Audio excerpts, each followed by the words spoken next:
School পড়ুয়াদের নিয়ে শিক্ষামূলক ভ্রমণের আয়োজন করল বারাসাত পৌরসভার ১৩ নম্বর ওয়ার্ডের পৌরপিতা ডক্টর সুমিত কুমার সাহা। শুক্রবার সকালে বারাসাত ১৩ নম্বর ওয়ার্ডের রামকৃষ্ণপুর এপি স্কুলের ছোট ছোট বাচ্চাদের নিয়ে এদিন আলিপুর চিড়িয়াখানায় ঘুরতে নিয়ে যাওয়ার উদ্যোগ নিল ১৩ নম্বর ওয়ার্ডের পৌরপিতা ডক্টর সুমিত সাহা। মুখ্যমন্ত্রী মমতা বন্দ্যোপাধ্যায়ের উদ্যোগে ও শিক্ষামন্ত্রী ব্রাত্য বসুর সহযোগিতায় শিক্ষার পাঠ্যক্রমকে আরো বাস্তবমুখী গড়ে তোলার উদ্যোগেই এদিনের এই অভিনব উদ্যোগ। ছাত্রছাত্রীরা যেগুলি তাদের পাঠ্যক্রমে পড়াশোনা করছে সেগুলোই যাতে নিজের চোখে দেখে বাস্তবায়নের রূপ দিতে পারে সেদিকেই লক্ষ্য দিয়ে এদিনের এই ভ্রমণের উদ্দেশ্য, এমনটাই এদিন জানালেন পৌরপিতা সুমিত সাহা। এখন একজন পৌরপিতা তার অঞ্চলে তার মতো করে উদ্যোগ নেন। কোনো জায়গায় দেখবেন, এই যেমন কয়েকদিন আগেই সমীর তালুকদার ২৯ নম্বর ওয়ার্ডের কাউন্সিলর, ওকে দেখছিলাম এলাকার ছোট ছোট ছেলে মেয়েদের নিয়ে আঁকা করানো, তারপর যারা মাধ্যমিক উচ্চ মাধ্যমিকে ভালো ফল প্রকাশ করেছে বা পরীক্ষায় উত্তীর্ণ হয়েছেন তাদেরকে ফেলিসিটেট করা। মানে একজন কাউন্সিলর এক এক রকম আঙ্গিকে তার এলাকার পরিসরে তার ভাবনা থাকে এবং সেই ভাবনাকে কেন্দ্র করে তারা তাদের মতো করে প্রোগ্রাম করেন। সারা বছর ধারাবাহিকভাবে যদি মানুষের সাথে, মানুষের পাতে, মানুষকে সঙ্গে নিয়ে চলবার প্রবণতা যদি কেউ থাকে, সেটা এই তৃণমূল কংগ্রেসের জনপ্রতিনিধিদেরই আছে। যে কারণে দেখবেন হাজার কুৎসা, হাজার অপপ্রচারের বিরুদ্ধে মানুষ যখন তার মত প্রকাশের সুযোগ পায়, দেখবেন মমতা বন্দ্যোপাধ্যায়ের সাথে তারা আছেন, অভিষেক ব্যানার্জির নেতৃত্বকে তারা বিশ্বাস করেন। হালফিল আপনি ৬টা উপনির্বাচন দেখলেন, বিরোধীরা কিন্তু ধূলিসাৎ হয়ে গেল। ওদের জায়গা, আমি ওদের বলি, ওরা সিপিএম নয়, ওরা বিজেপি নয়, ওরা কংগ্রেস নয়, ওরা এবিপি আনন্দ পার্টি। ওদের একটাই জায়গা, ওই ১ ঘন্টা ওরা দলটা করে, বাকি সময়টা করেন না। একটা প্রশ্ন, সেটা হচ্ছে মোবাইলের যুগে দেখা যাচ্ছে বাচ্চারা ঘরে আসক্ত হচ্ছে মোবাইলে। আমরা দেখেছি নভেম্বর ডিসেম্বর মাসে আমরা ঘুরতে যেতাম ছোট শৈশব যারা কাটাতো, কিন্তু সেটা এখন আর দেখা যায় না।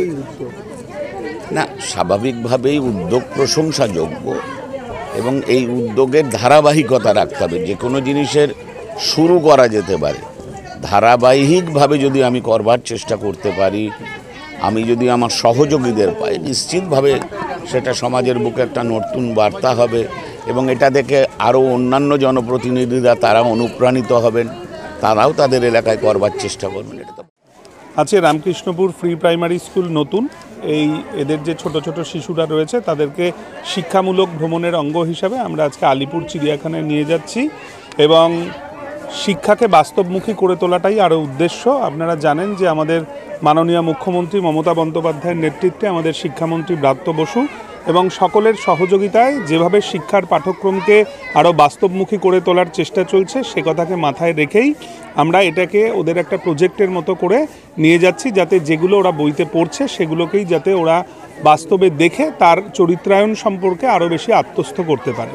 কতজন স্টুডেন্ট যাচ্ছে আজকে? প্রায় আমাদের শতাধিক বাচ্চা এখান থেকে যাচ্ছে। কিছু কিছু বাচ্চার অভিভাবকরা রয়েছে এবং শিক্ষক শিক্ষিকা শিক্ষাকর্মীবৃন্দ সকলেই যাচ্ছে। এইখান থেকে বেরোনোর জন্য, একটা নির্মল পরিবেশ দান করার জন্য, একটা মুক্ত পরিবেশে বাচ্চাদের, অ্যাকচুয়ালি যেটা বলতে গেলে আমাদের এই চিন্তাভাবনাটা কিন্তু আমরা শুরু করেছিলাম এই বছরই। প্রথম গভর্নমেন্টের একটা নোটিফিকেশান ছিল সামার প্রজেক্ট। সামার প্রজেক্টে বলা হয়েছিল বাচ্চাদেরকে যদি কাছাকাছি কোনো দর্শনীয় স্থান থাকে নিয়ে যান, তারা প্রকৃতির মাঝখান থেকে চিনতে শিখুক, পশু পাখি বিভিন্ন গাছ, যেগুলো এখন কিন্তু বাচ্চারা চেনে না, এগুলোকে একটু চেনান, প্রকৃতির মাঝখানে ওদেরকে নিয়ে যান, মুক্ত পরিবেশে ওরা একটু হাঁটুক। এটা আমাদের সামার প্রজেক্টেরই একটা অংশ। তো যেহেতু সামার প্রজেক্টটা ওটা ছিল মূলত গ্রীষ্মকালীন একটা বিষয়, ওই সময়টা অত্যাধিক গরমের কারণে আমরা বাচ্চাদেরকে নিয়ে বেরোতে পারিনি। তখন থেকেই আমাদের চিন্তাভাবনা করা হয়েছিল ওয়েদারটা একটু সুন্দর হলে আমরা তখনই বাচ্চাদেরকে নিয়ে বেরোবো। তো যেহেতু ডিসেম্বর মাস আমাদের পরীক্ষার একটা বিষয় রয়েছে, জানুয়ারিতে স্পোর্টস চলে, তো সেক্ষেত্রে আমরা নভেম্বর মাসটা বেছে নিলাম। আরও একটা বড় জিনিস, 14ই নভেম্বর বাচ্চাদের শিশু দিবস, আমরা সবাই জানি বিশ্বব্যাপী শিশু দিবস পালন করা হয়, আমরা সবাই জানি। তো 14ই নভেম্বরটা সম্ভব হয়ে ওঠেনি, সেটাই আজকে করা হলো। আলিপুর চিড়িয়াখানা। আগে কোনদিন কি যাচ্ছ ওখানে? আগে কোনদিন এই প্রথম? হ্যাঁ। এই যে স্কুল থেকে ঘুরতে নিয়ে যাচ্ছে, কীরকম লাগছে? আনন্দ ভালো লাগছে, অনেক অনেক ভালো লাগছে। মানে স্কুল থেকে ঘুরতে যাচ্ছ, স্কুলে সব বন্ধু বান্ধবী সব একসঙ্গে যাচ্ছ, ম্যাডাম আছে, স্যার আছে, কীরকম অনেক ভালো লাগছে। কী কী দেখবে চিড়িয়াখানায় আজকে? পশু পাখি অনেক বিভিন্ন রকমের অনেক কিছু। বেশ ভালোই লাগছে। এর আগে কি বাচ্চাদের কোনোদিনও যে চিড়িয়াখানায় নিয়ে গেছে? না না, নিয়ে যাইনি। না, পার্সোনালভাবে নিয়ে গেছি, কিন্তু স্কুল থেকে এই প্রথম যাওয়া হচ্ছে, এই নিয়ে আরও বেশি আনন্দিত মনের মধ্যে। সব বাচ্চাদেরই খুব খুশি। এই যে মানে আপনি তো সঙ্গে থাকছেন, প্রতিটা বাচ্চার সঙ্গে গার্ডিয়ান থাকছে, মানে এটা তো আলাদা একটা অনুভূতি। হ্যাঁ, সেটাতে কীরকম?